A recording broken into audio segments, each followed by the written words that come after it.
this work is based off a book chapter which I've written. If anybody would like the book chapter afterwards, just drop me an email. It's to be published next year, so you get to read it beforehand. And the talk is, have we left behind the Rainbow Warriors? Hi everybody, I'm here. Where are you? Oh, you're there. Hey. So it's about the climate emergency, and I deliberately prefer the term emergency, and that comes into the sense rather than climate change, because, and well, there's several reasons for that, which I'll go into in more detail. But the main one is, when we talk about climate change, we view it as a future thing. When we talk about climate emergency, we view it as a present thing. And so I prefer the term climate emergency. And I'm going to hopefully prove the link between the effects of the climate emergency that we're seeing and its links to queer people globally. And how I'm going to do that is I'm going to start off by going through what this climate emergency is, because people, I think, have varying levels of knowledge with it. I'm by no means a scientist, so please don't ask me scientific questions in any depth, because that is not my field. I'm giving a sociological analysis of this. Oh wow, okay, cool. Hi everybody. I'm going to start off by going through what we mean by the climate emergency, what it is, and then I'm going to talk about the impact on queer communities worldwide, and I'm going to give some case studies of different nation states, countries, queer communities who are being disproportionately affected by it and why. Then I'm going to end with some recommendations, and I'm going to talk about what those key recommendations need to be if we're going to make any progress on this issue. This isn't an issue that's talked about in LGBTQI+ circles. We have a disconnect, a wild disconnect between the environmental movements and the LGBT one, despite the data and the statistics proving that queer people are more likely to join climate initiatives. But we still don't talk to each other. We're still not having that conversation with each other. And that arguably should be one of my recommendations, which it is, hopefully. So let's take a little peek at this. That's my slide that isn't working. Where is it? Oh, no. No. What does that mean, Jess? First and then. Oh, right, okay. Pick. Oh, no. That went to my room. That went to my room, sorry. Okay. I hope so. So I'm going to use the word queer as a very umbrella term in this one, folks. And I'm doing that because I'm talking about so many nation states. And so I'm going to use the term queer. I realize some people have that problem with that term. A report out, we use sexual and gender minorities as the main term, because that's a nice umbrella term, because not all of the world uses LGBTQI+ as a way of identifying themselves. There's many parts of the world who don't use that terminology at all. And so I will only use that term where it's been cited or talked about, or I may throw it into general speech, but really I'm going to be talking about queer populations globally is my main point on this one. But I think we need to talk about what the climate emergency is, because like I say, people have varying degrees of knowledge, and I don't know where all my images have gone, but they seem to have vanished. There's some lovely images everywhere. But climate change is characterized obviously by changes to the global climate, resulting from things like the greenhouse effect and carbon emissions and greenhouse gases, carbon dioxide for the use of fossil fuels, and all of that kind of stuff that murks up the planet. But by 2018, the IPC, or the Intergovernmental Panel on Climate Change, launched a report actually warning us with a heavy warning that the impact of global temperatures, if they go higher than what's called the 1.5% guardrail, the level that we can go up to at a point, and we need to stay below it, really. But if we continue to hit that level by 1.5 degrees Celsius, we're really concerned that this could be exceeded in 12 years. So by 2030, just when we're supposed to hit the UN Sustainable Development Goals by 2030, we could potentially be looking at extreme weather events emerging around the world, which we're starting to see already. We recognize that this is human-made. The IPCC report this too, and they warn about a series of cataclysmic events around the world, which would happen to life should we rise above that 1.5 level. Now, without global support and without global work on this one, and rapid changes about our carbon emissions, then we are going to see a succession of extreme weather events, or EWEs. And we're starting to see this now, arguably. The same report, however, said that if we go to 2.5% or to 10% over the next century, which we're heading to, that will lead to the elimination of life. That will have real world consequences. And it is now. And we're seeing significant changes. We will have to live differently as humans. An example of that being in the West, we're used to building our houses to insulate from the cold, don't we? But in actual fact, we're heating up. So we maybe need to start thinking about, do we need the insulation? Should we have shutters on our windows? Because we're going to have to stop the sun getting in. Our houses are going to heat, we're going to bake. And we're going to see those changes happening, and we're seeing them now, but they're going to get more and more prominent. The effects of this mean is that what we're seeing now is the duration of hurricanes, typhoons, category 4 and 5, the highest level of hurricanes, all have increased since the early 1980s. And global warming sea temperatures have risen by 20 centimeters since reliable record taking started in 1880. This is obviously due to floating ice and glaciers melting and so on, and they're threatening coastal areas and island nation states as well. It's projected, however, scarily, to rise up to 30 centimeters and potentially up to 243 centimeters. Just really, it'll be within the lifetime of, if you've had a young child, it could potentially be within their lifetime at the age of which humans are dying now. So they will probably see this version of it. And that's even if we stop our carbon emissions now. If we do dead in the track, stop no more carbon emissions, that's still going to happen.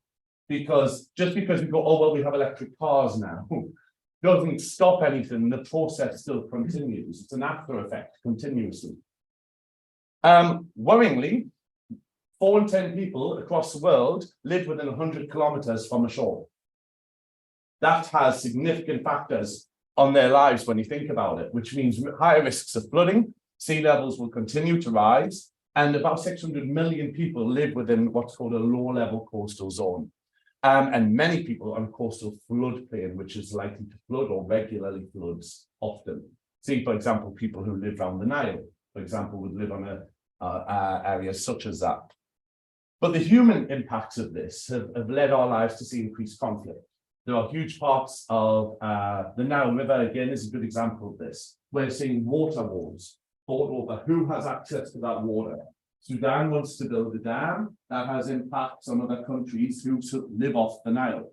It's been predicted that the next World War III will not be about nuclear weapons, it will be about water and who has access to water. And particularly around those scarcity areas. For example, India and Pakistan are fighting over who has access to the reservoir or not. That's really tough when they already have a very tenuous relationship as countries with each other. But we'll also see failing fisheries, localized flooding, when you think about the impact of people's lives, and heat stress.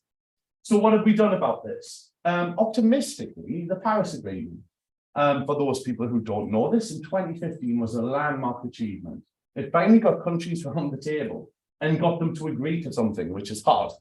And the aim was to keep the temperature rise, not perfect, but below 2% as a rise. That's what they were aiming for. Some countries have rebuffed this because Australia still has a coal mining industry, which very much wants to preserve. And they ship coal around the world. Russia does the same, and China relies on it as a manufacturing country. So some countries are dependent on this, so some are very hesitant. But in good news, 3 years later, after this agreement, 175 parties had ratified this. And more had said, okay, we'll take part in this. We haven't ratified it at a country level, made it into law in some way, shape or form, but we do agree with it and we'll try to reduce our emissions. The UN also brought out the Sustainable Development Goals in 2050, with a final aim by 2030 which is Goal 13, climate action, to actively reduce the problems that we're seeing here. It's one of the key goals. How can you develop your country if your country is facing climate crisis, because it deepens poverty, doesn't it? It washes away homes. People die in the heat, increased levels of skin cancer, all these side effects that come from it. Does that make sense? Cheery, isn't it? Okay. So how do you feel this climate emergency is affecting us all right now? What evidence do you see around this? And do you think we're viewing this as an emergency? I'm going to hand over to you because I would like you to talk to somebody who sat next to you. And I would like you to go through these questions just for a couple of moments and talk about your views. And then I would like to hear some of you, please. So get chatting.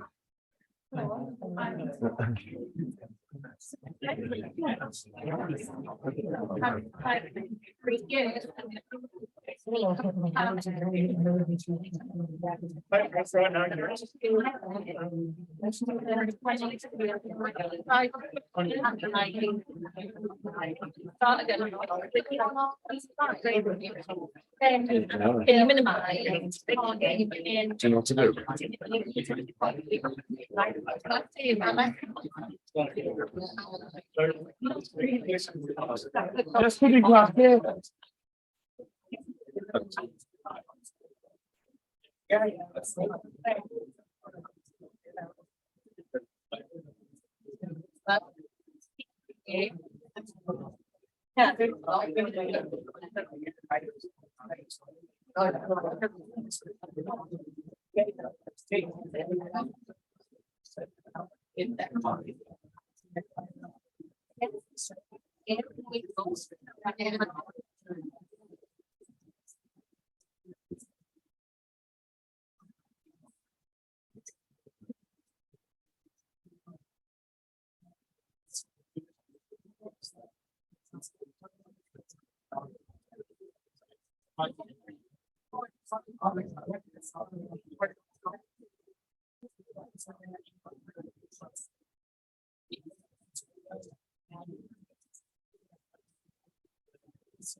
It's probably true.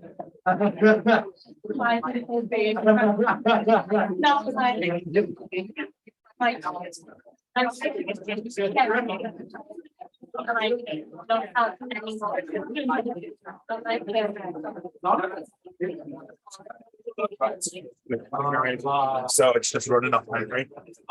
Thank you. So if you can click on the keyboard rather than click on the click down. Click on the keyboard, right? I will do. And I'll about the policy again, but if anything set it up again, on this slide.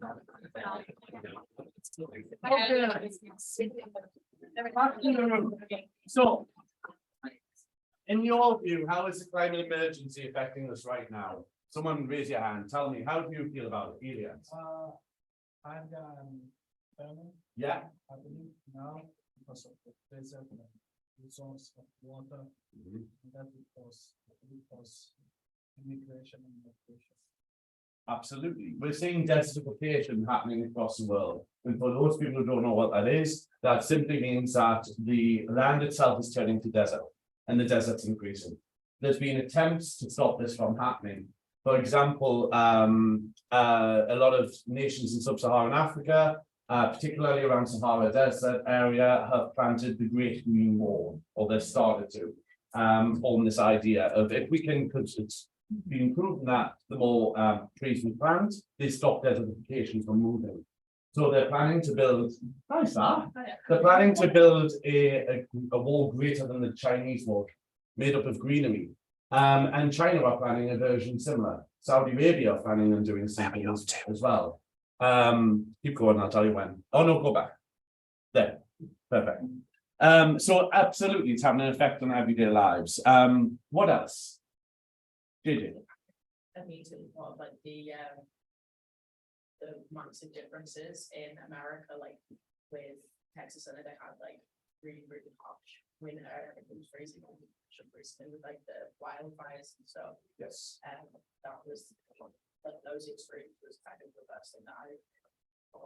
Yeah. Absolutely, and we've all seen we're having wildfires in Scotland right now. In the UK as an effect of that, and they're lasting longer. That's a worrying bit. Okay, so we're seeing some evidence of this, but I'm interested in this one. Are we viewing this as an emergency? Why? Joanne? I mean, you get the likes of Extinction Rebellion, who's Yeah. trying to do things, but Yes. I'm gonna venture into dirty word called politics. Mm, Capitalism's bullshit just cannot keep on consuming.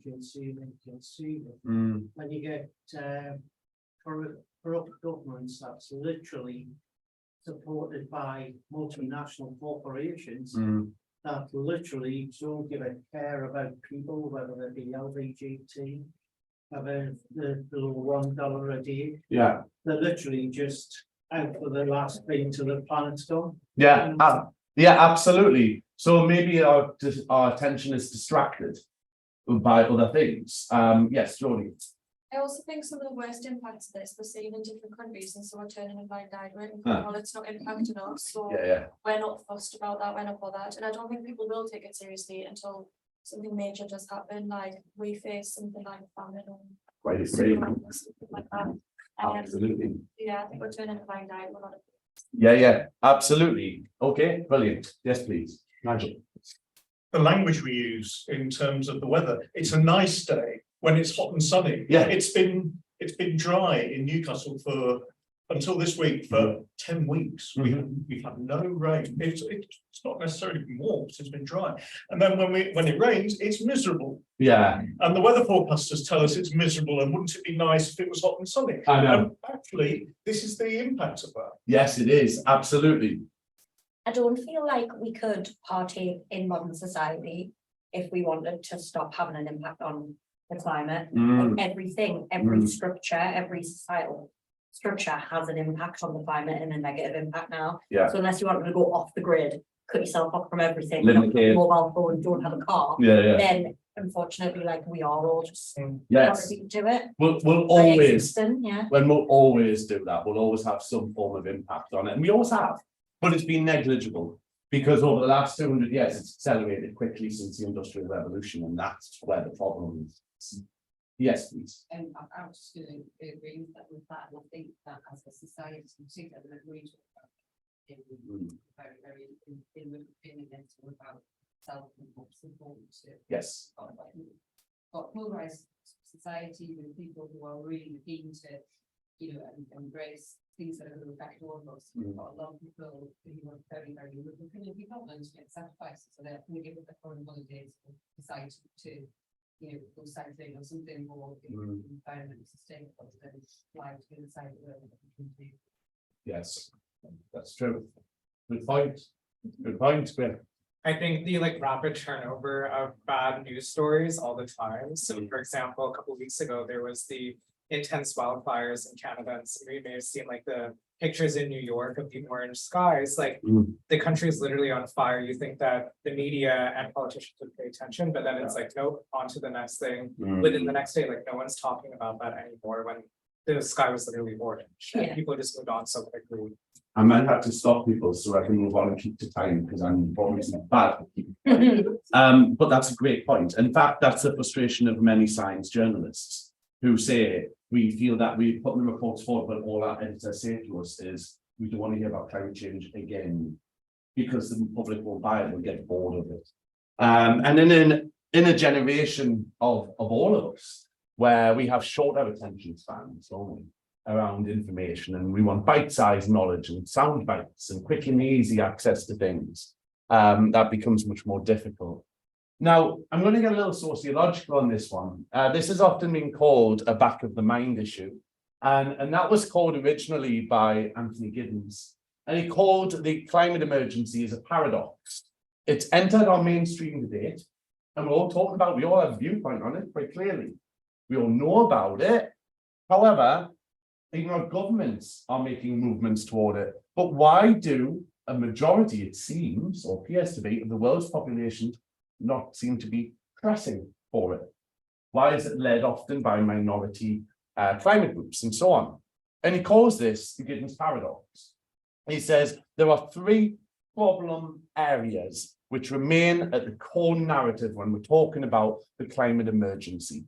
And one of them is the fact that most electorates can't grasp how significant the climate emergency is. They can't visualize it. When they do, they see it in films. You know, it's kind of forests burning and people dying and, you know, the end of the world. It appears to be too abstract for them, too distant in their lives, that it doesn't affect them. It's affecting all of us now. And then he argues that many people, as Jody said, won't really understand it until they see the most catastrophic results.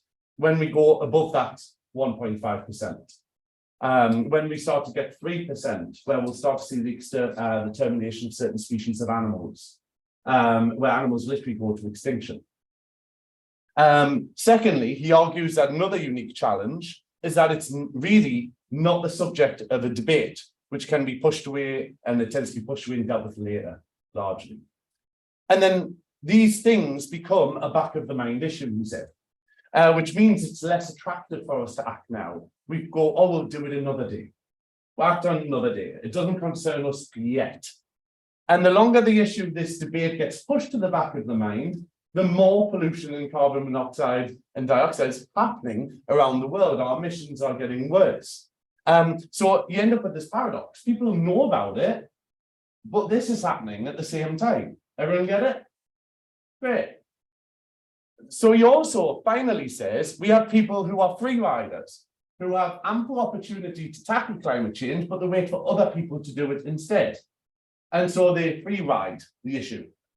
And so he goes on to say himself, since the dangers posed by global warming aren't seemingly tangible, immediate, or visible in your day-to-day life, many people will sit on their hands and do nothing of a concrete nature. Yet waiting until those dangers become visible and acute in the form of catastrophes that are the result of climate change, then changing their mind and wanting to do serious action will be too late. And that leads to his paradox. And he says his argument is that we need strong states to take a stance on this one. We need governments and nation states, what he calls an enabling state, to enable this change to happen, to mold our social behaviors further, to develop hard-hitting policies. Some of them might be painful for us, but we need it if that's to change. But there's a problem here, because nation states have ultimate control over many lives of queer people worldwide. And that has an effect, and that's what we're going to come to. But everyone okay on that? A little bit of theory to get you going for the afternoon. But the argument is, in climate change, people say, oh, it affects us all equally. Well, it doesn't. It absolutely does not. We're not affected by it all equally. It's very disproportionate as to the groups who are affected by it. Try saying it affects you equally if you live in inland compared to a person on shore. They'll face a very different reality.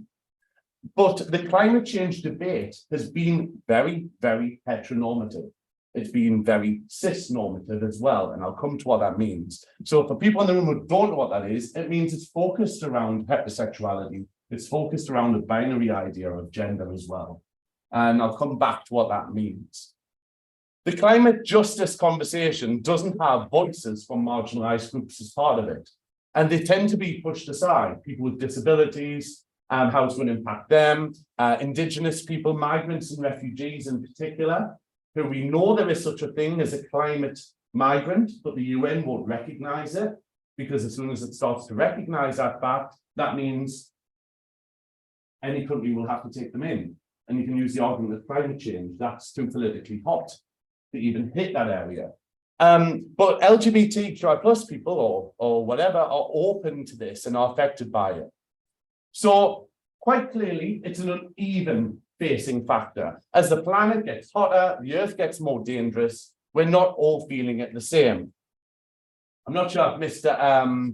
Twitter owner, what's he called? Elon, what's his face? Yeah, I'm not sure if he'll feel it the same way as I do.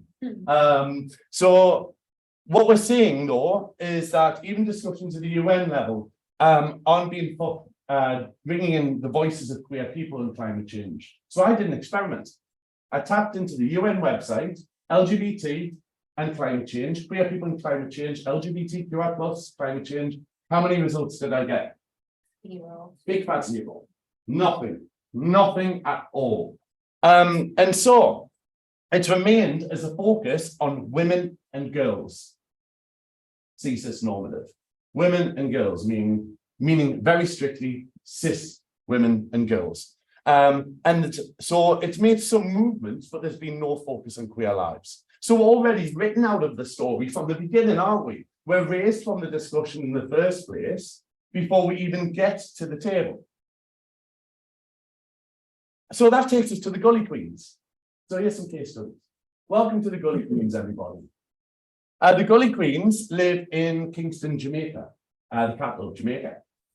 They live in these gully areas. They call themselves the Gully Queens. They've fled, they're all homeless. They've fled black family rejection and homo bi transphobia in Jamaica. They resort largely to petty crime, begging, sex work to get past. They have a real sense of community in amongst themselves. They range between the ages of 12 to early 20s.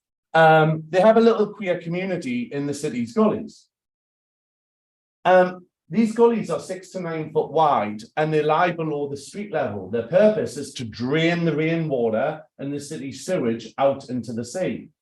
But the problem with these gullies is that by living there, they are more likely to face visible, open attacks from people. And I'm not sure if people know much about Jamaica, but it's very hot homophobia out there.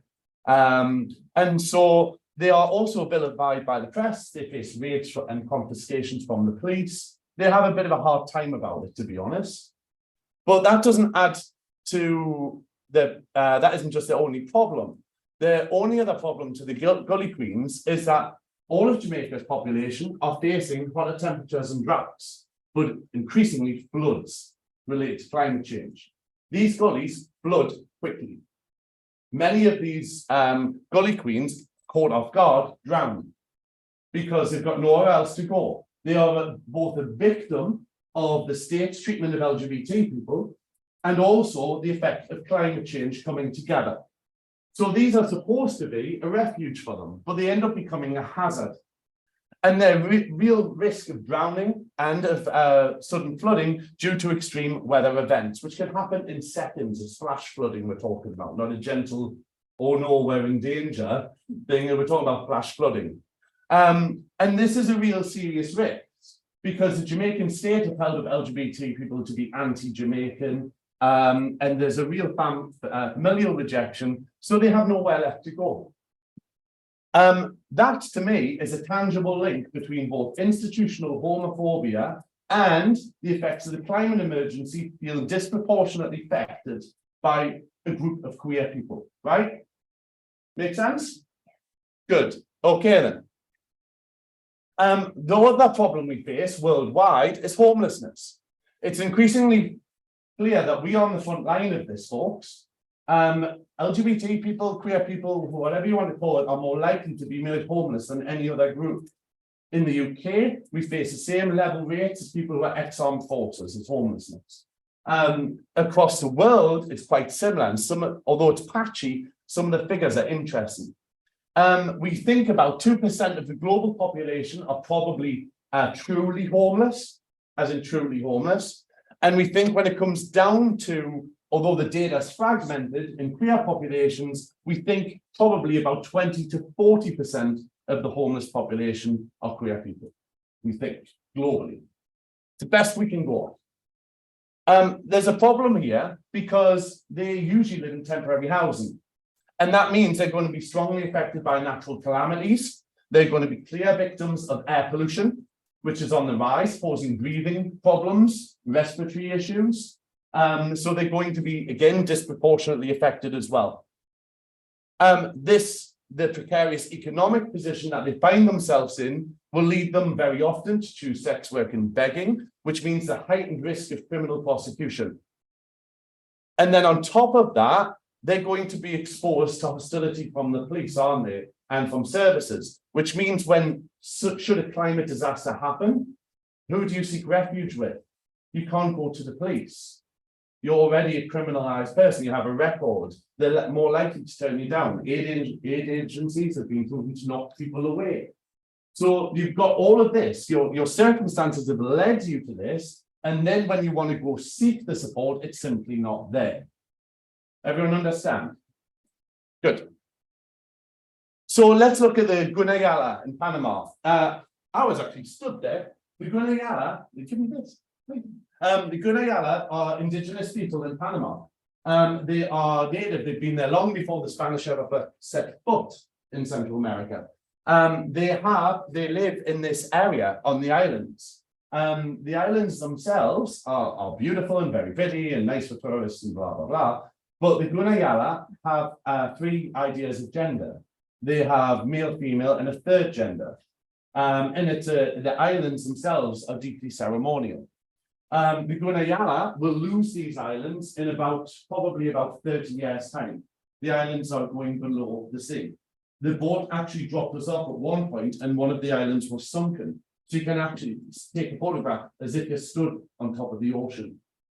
So some of the islands are now sinking. Their sacred homelands are changing because of rising sea temperatures. They're going to lose their ancestral home.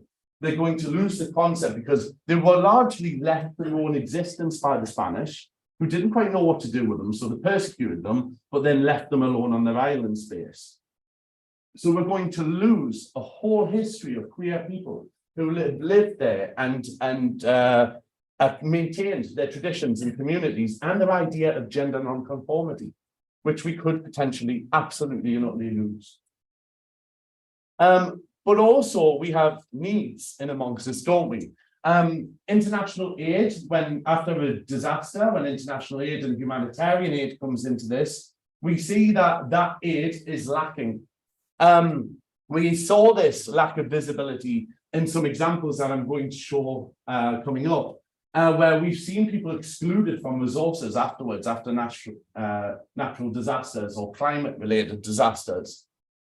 Human Dignity Trust, who are our lovely friends, say that what natural disasters tend to do is they unmake our homes, don't they? We lose not just our homes, we lose our queer community, which for many people is the only community we know.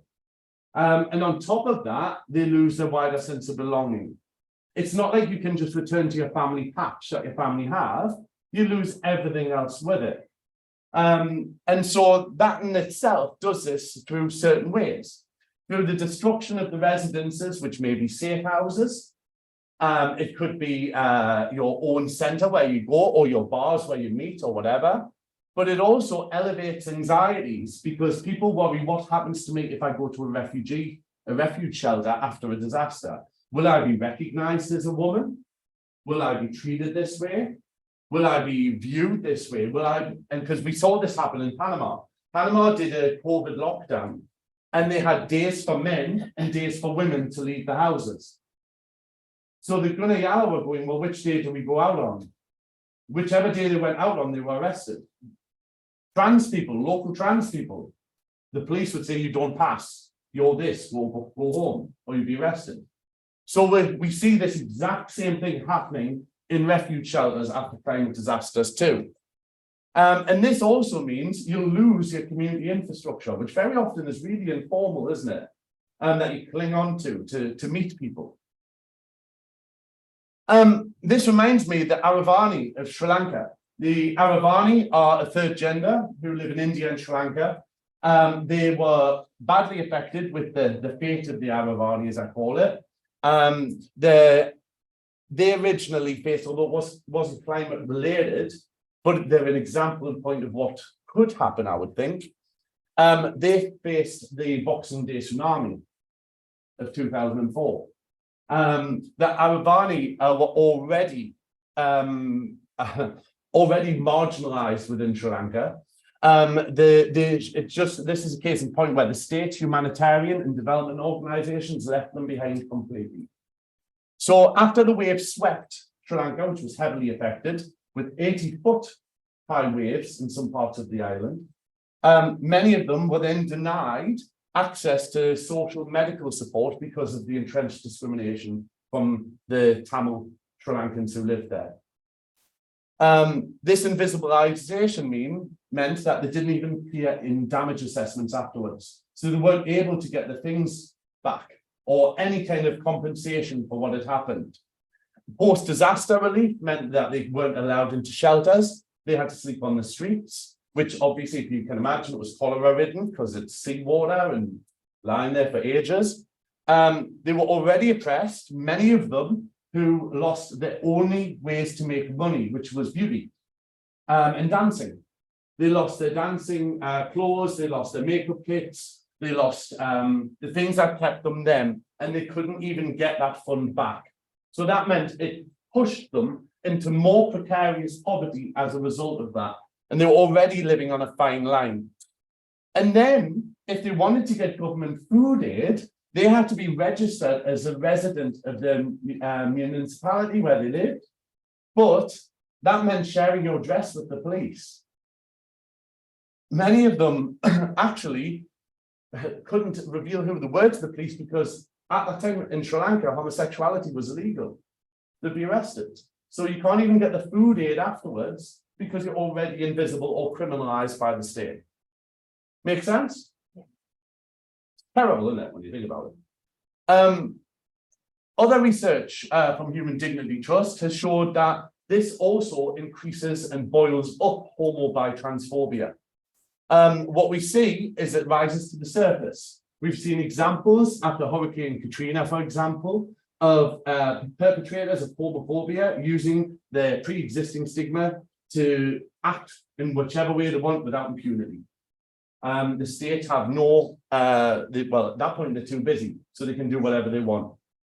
Mozambique is usually regarded as one of the friendliest nations in Africa for queer people, but after Cyclone Idai happened in one of their major cities, they found a lot of LBT women were prone to not only gender-based violence, but many, after the devastation in their shelters, especially after the places that they lived in were destroyed, the visibility of these women became much more known to the community, and the active corrective rape started to become more prominent in the shelters to correct these women, to make them straight again.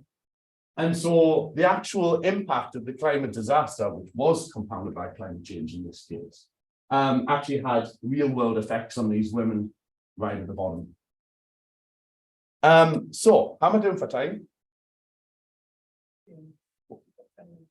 Oh, I'm doing all right. Okay, it's a hot room, like.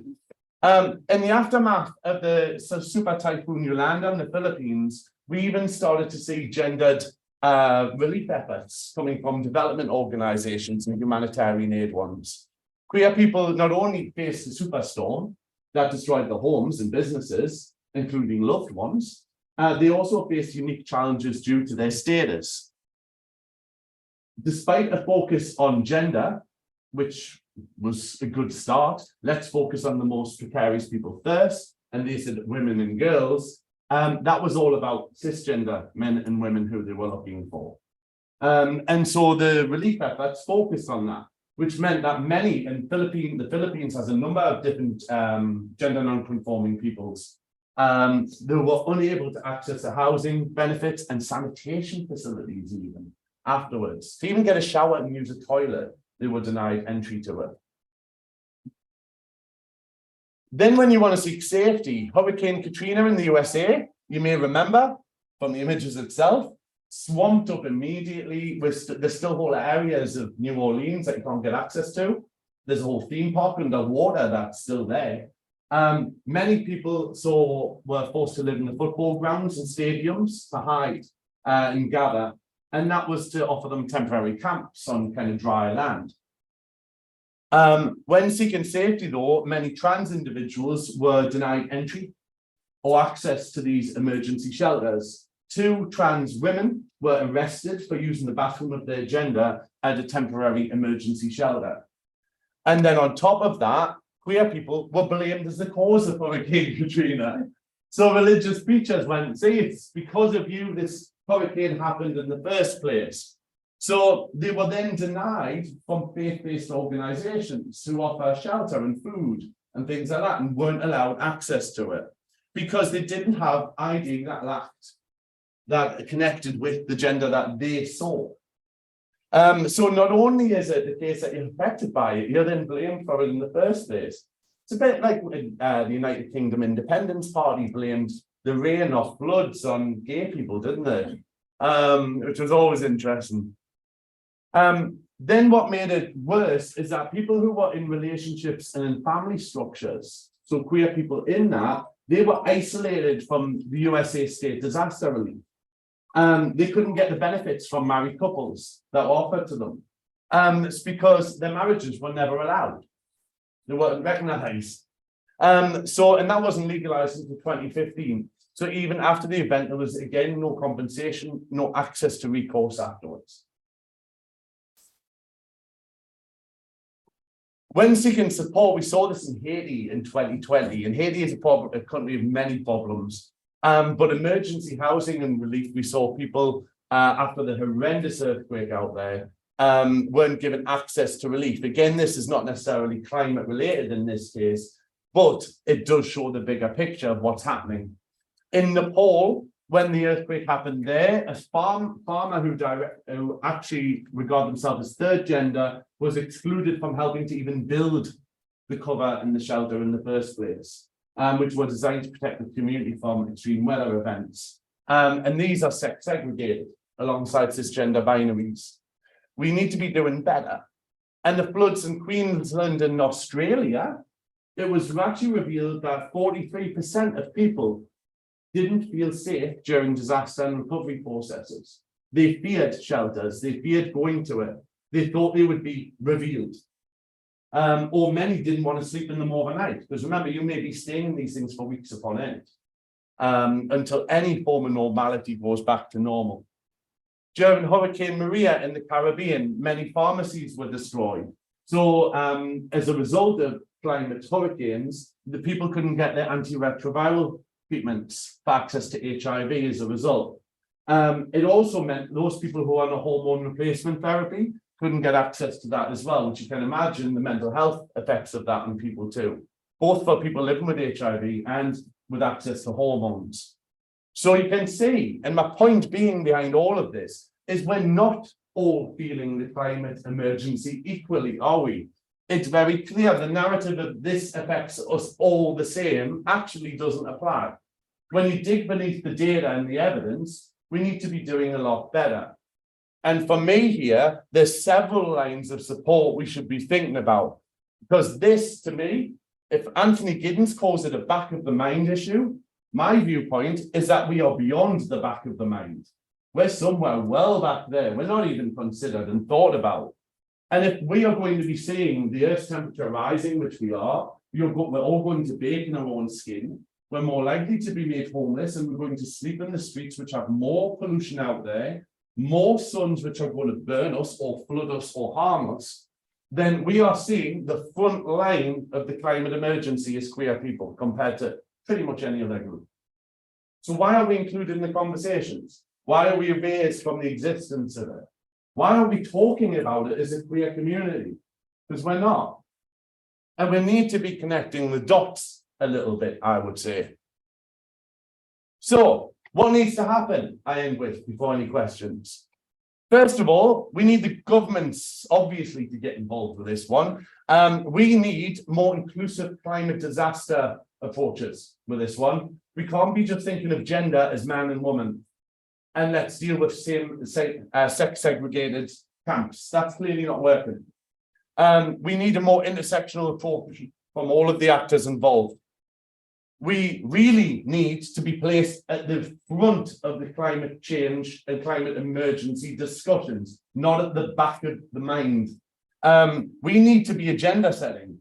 There's a wonderful organization called Queer X Climate in the USA, who are one of the organizations who have a code of conduct, not a code, pledge for we've signed it as ReportOUT to pledge to reduce our carbon emissions because they recognize the disproportionate effect on queer lives.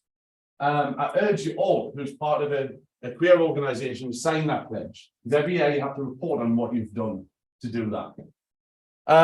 But we need to get away from this, and we need to recognize that these are key populations under threat.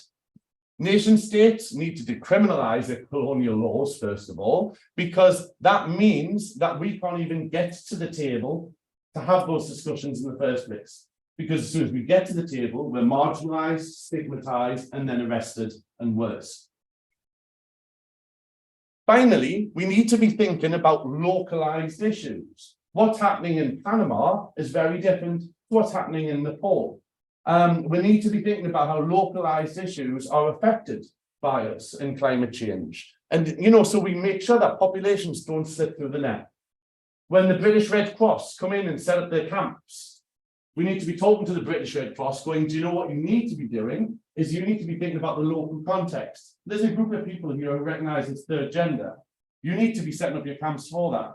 Your protocol may say we need men's camps, women's camps. But what happens to anyone else who doesn't fulfill that category? And finally, we really need to have engagement further in the Sustainable Development Goals. We need to be talking about Goal 13, climate action, and bringing our voices to it. We're not doing well enough. We need to be connecting with the environmental movement more. And to be fair, they need to be talking to us too. Because it doesn't seem to be a conversation that's happening at all at the moment. It's one I'm keen to start, one I want to start. We need to be bringing together Greenpeace and bringing together us and other organizations and talking, going, how can we get these issues to the rest of the room? Because we know that the rainbow warriors, as it were, are being left behind and we're deeply affected by this. So thanks everyone for listening. Yeah.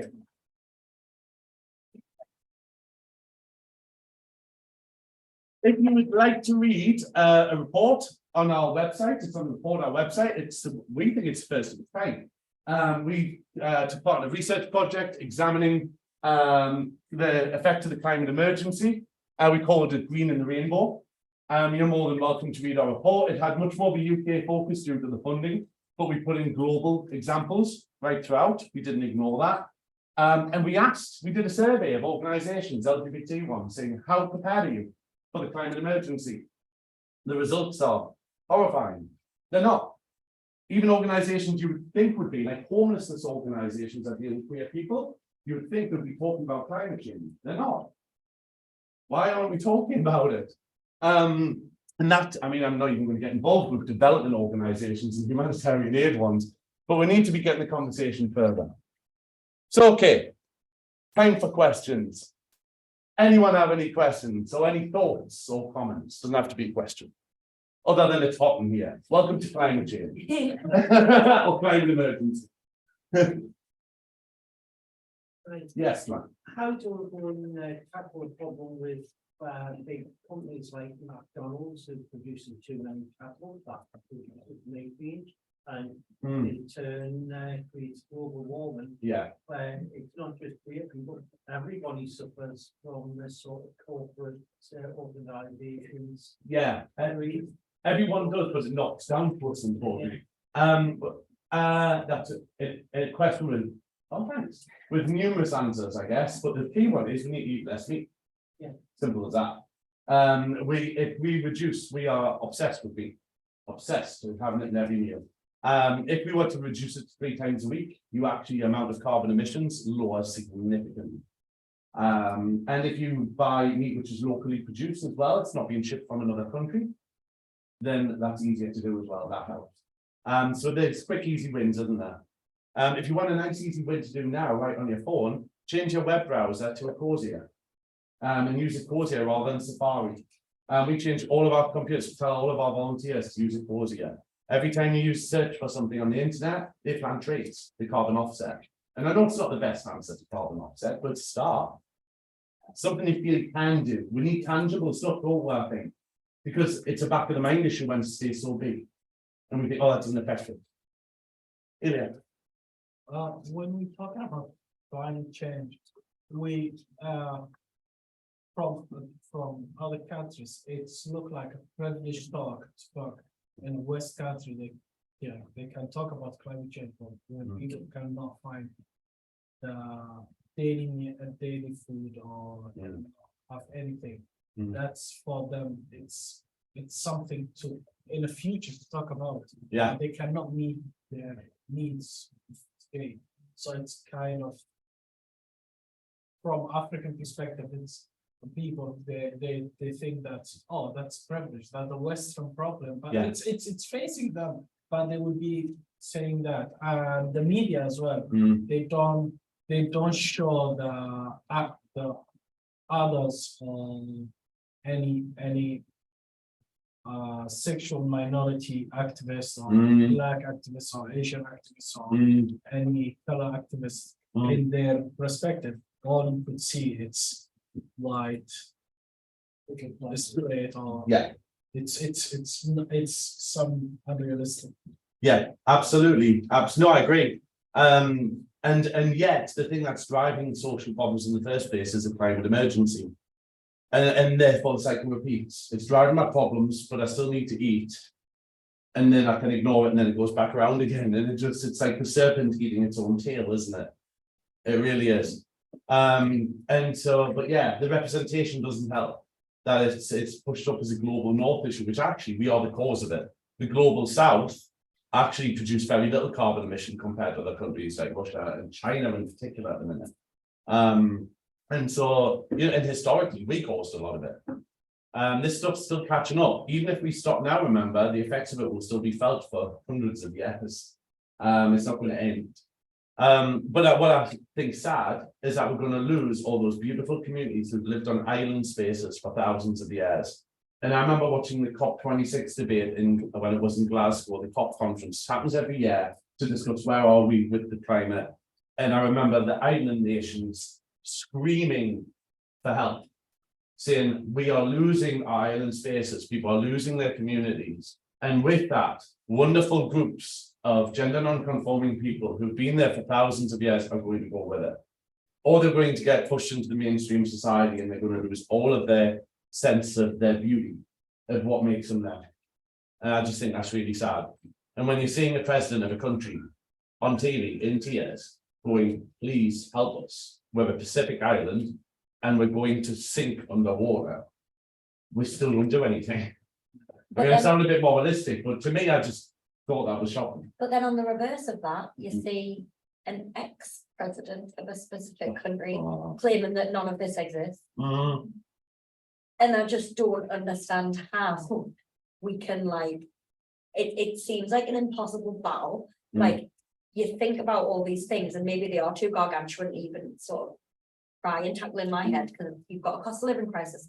The world moves so quickly, even if you're talking about England specifically. Mm. So you partake in these things, whether it's going to buy a McDonald's because it's 99 pence, and that's the only thing you can afford to eat now. Yeah. Or I don't know, it just feels like nothing's ever gonna stop it, and this is just the inevitable end. And that's why I wanted to bring it down to queer people. I know Because that's I thought bad. there are wins we can do here. We can start as a movement by joining up to the environmental movement. We need to pull together this idea of ecology with sexuality and gender. Because we're not having those conversations, we're not doing it. And I think there are wins out there that we can make you score. Do you know what? I feel like we've started something. There's something we can definitely do. Sorry. Ties in with what you just said, Mm. it feels like, I don't know, this is right, a lot of that, there's a disproportionate effect felt by the queer community. Yeah. Because in a lot of places to acknowledge that Mm. would mean acknowledging the existence of the queer Yes. community partly. Yes. So it's like a real tension between things that are, taken as a given, you know, this is something that, this is a problem that country wants to acknowledge that they've got anyway, it's Yeah. an additional thing to deal with. Mm. Do you think that's right? But I was gonna ask, well, what, and also what can we do as a community to help move the conversation forward? Right, I would say that the first starting ground with this is we need to be talking with development humanitarian organisations. Because at the moment, we're seeing the results of climate emergency, aren't we? We're seeing the disaster starting. So we need to get their practices up to top speed. So first of all, informing them. We did this, we put on a training course when I thought, maybe we'll get 10. How many will we get from international development who will come to a querying international development course? Get them thinking about all this. We have 3 people coming to the course. It's not even on their agenda. Not even on their agenda. That's our starting ground. We need to get those people coming to the course and recognizing what's happening to people like the Aravandi and people like that around the world. Because they're claiming to be there for women and girls and humans and everyone else. So let's force that agenda on them or talk to them about it even. I think that's the beginning ground. That will get some instant success, I think. And those organisations who sat through it went, do you know what? That was great. We're going to change some of our policies now. And I was like, great, good. That's a start. If we can save lives, even if we're saving lives in a shelter after the event, it's something, isn't it? Let's hope, Greenpeace are better at doing the stop the climate stuff. But maybe we've got a space in the disaster and recovery relief, getting them to think about what they do in cases of emergencies like this. I don't know. Matt. Yeah, so this was all quite new to me. It's an area that I think we should be talking about a lot more. Thank you for yes. bringing it to us. Thanks. There's one element though that I thought like maybe is missing, or I don't know, like that, and it's socioeconomic stuff. It's basically like riffing off what you said a few minutes ago, because this won't affect all queer people, and it won't even affect all queer people in the global south. No. It won't affect economic elites like for a long time. Absolutely. And in the next 20 or 30 years, I think it's really important that when we're doing the kind of next steps, the kind of advocacy work that you're recommending, that we don't lose, sound like an unreconstructed Marxist, but that we don't lose that kind of intersection with socioeconomic status. Oh, absolutely. Absolutely, I agree. And that needs to be a key part of it. I think what I just wanted to start the conversation, because we're just not doing it. Yeah. So thank you, everybody.